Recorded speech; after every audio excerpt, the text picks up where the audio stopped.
အခုဒီမှာဒီကောင်ကအားဖြစ်လဲစီယူနော်စီယူကအထက်ချက်လဲအားချက်လဲနော်ဒီချက်လဲမဲ့ကျွန်တော်ဖြုတ်မယ်လို့ဆိုတော့ဒီကောင်ကြောင်းမြင်ထားတာအဲ့လိုမျိုးကြောင်းမြင်ထားပြီးတော့ဒီကနေပဲချက်တော့တွန်းတင်မှာပေါ့နော်တွန်းတင်မယ်ဆိုတော့ကျွန်တော်ဒီကောင်ကြားရတယ်မသိတွန်းတင်မယ်ဆိုဒီကောင်ကသူကဟိုတော့မဖြစ်ဘူးနော်မရဘူးဆိုတော့ပါထည့်မယ်တော့တစ်ခုထည့်လိုက်ခဏထည့်ဟုတ်လားဒီကောင်ဒီထည့်နော်တန်ကြားကိုအိတ်ကြားလဲဖြစ်လိုက်ပေါ့နော်ထည့်ပြီးရလဲရှင်ဒီကောင်နဲ့ကျတော့ပဲတင်နော်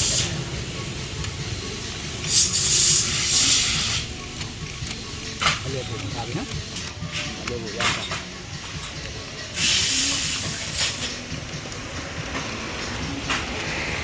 ဒီကပါကွာလဲပေါ့စကုံကွာဆိုစကုံကွာထဲပေါ့ဟုတ်နော်ကျွိုင်းဒီကောင်နော်ဒီနေ့ဖိတ်ချခြင်းမှာပေါ့နော်အဲ့ဒါကိုကျတော့ဗောလားချုပ်လဲနော်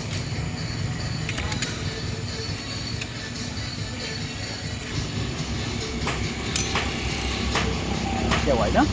ဒီဒီကောင်တန့်ချီလုံးမနော်ဒီရရင်ထွက်ပြီနော်အဲ့ဒီလိုကျတော့ကောင်တန့်ဆုံးနော်ဒီပုံစံလေးဒီစပယ်ကိုကျတော့ထောက်မယ်ဒီစပယ်ကြီးဆေးမယ်နော်စပယ်ကြီးတန့်ချီလုံးမယ်ဒီရရင်ဒီကောင်ကျဒီကောချိုးပြန်ပြရအောင်နော်ဟုတ်ကြဟိုဒီကောင်ကိုဆွဲချလိုက်ပြီနော်ဆွဲချပြီးဒီကောချိုးပြန်ယူမယ်နော်ဒီကောချိုးယူမယ်ဒီကောင်ဒီဆက်တော့ယူတယ်ဒီကိုစွန်းနဲ့သူနဲ့ကြိုက်လာကျတော့ကြိုက်မှထည့်လို့ရတယ်နော်ဒီဆက်ကြိုက်တယ်ဒီရရင်အတူရှိတာနေနော်ဒီလိုပဲနော်ဒီလိုသူကလည်းချင်းဒီအရေးကိုစမ်းကြည့်မယ်အရေးတူရမှာနောက်တစ်ခါကျရင်ဒီအရေးတွေကအသေးနဲ့လာတယ်နော်အလုံးသေးအရေးသေးနဲ့လာတယ်ဒါဒီတူပဲနော်အဲ့ဒါဒီပဲဟိုဒီဆယ်လို့လောက်မှာလားအားလို့ဒီတော့အရင်ဆုံးဘာလို့မလဲဒါရရင်စီကြောတန်းရှင်းလို့စီကြောပြီးမှတော့ချုံဆိုတော့နော်ဆိုမယ်ဒါနဲ့စပရိတ်ထဲမှာစပရိတ်ရင်အချင်းကဘယ်မှာရှိလဲအောက်ဘက်မှာရှိတယ်နော်အပေါ်အဝင်ချင်းအပေါ်ဒါအပေါ်နော်အောက်ဝင်ချင်းအပေါ်မှာရှိတယ်အောက်ဘက်အပေါ်မှာရှိတယ်နော်ဒါရှိနေဒီတော့ဆိုတော့ပေါ်တယ်နော်အခုဒီကောင်ကိုပေါ်ပြီးတွန်းတယ်နော်ပေါ်ပြီးတွန်းနေပြီးမှဒီကောင်ထည့်နော်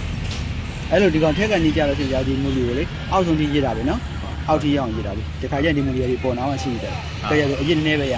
သူအရင်အပြည့်ရအောင်နော်မူလီကိုအောက်ထိလှည့်တာပဲနော်လှည့်မှာရှက်လိုက်မလဲလားလဲရှက်လိုက်လေအဲ့ရှက်လိုက်ရတာကိုရှာတော့ဘာလဲမခိုင်းအောင်နော်အခုဒီမှာနော်အဲ့ဒါရှောင်းနည်းနည်းလေးထိန်းလိုက်ဘာဖြစ်ဆိုသူကဝင်ယူလိုက်လဲနေလို့နော်နည်းနည်းထိန်းလိုက်သူကဒီအောက်တွေတထိန်းလို့မရဘူးနော်တကိုက်လို့မရဒီအပေါ်ရင်းရတယ်ကိုက်လို့ရတယ်ဆိုပြီးဝိုက်ချီနဲ့မထိဘူးလေ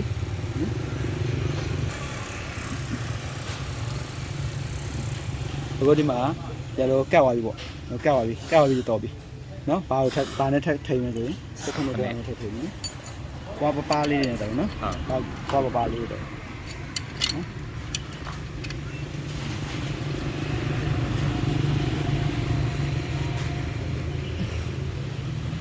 ဟုတ်ပြီနော်ကြာပြီတော့တဲ့တော့ထိန်းရတယ်ဆိုတာဒီကောင်တစ်ခါကြာလို့ရှိရင်ဒီရှက်ကလိုက်လေလို့နော်ထိန်းပြီးဒီရပြီနော်အဲ့ဒီလိုပြန်ရှော့မယ်ဒီမှာကျောင်းလေးရနော်ချက်လေးပြီးရင်ဒီလောဘလေးကိုအောက်ဝချတာနော်အမှန်တကယ်ဆိုဒီလောဘဒီမှာဟောနော်သူပေါ်တာအောက်ဆင်းနေတာဒါပေမဲ့ဒီလောဘရဲ့အောက်ဝချရှက်ချောင်းလေးရနော်ဒါရေရောဘုံမရှိဘူးနော်ဒီမှာကျောင်းကြီးရဲ့ဘိုးပါဆိုမထည့်ကြလို့နော်ဒီဘုံပါရင်ဘိုးတည်းတည်းရမှာဒါကတော့ပေါက်ရှက်ပြန်တက်တဲ့ပုံစံလေးပေါ့နော်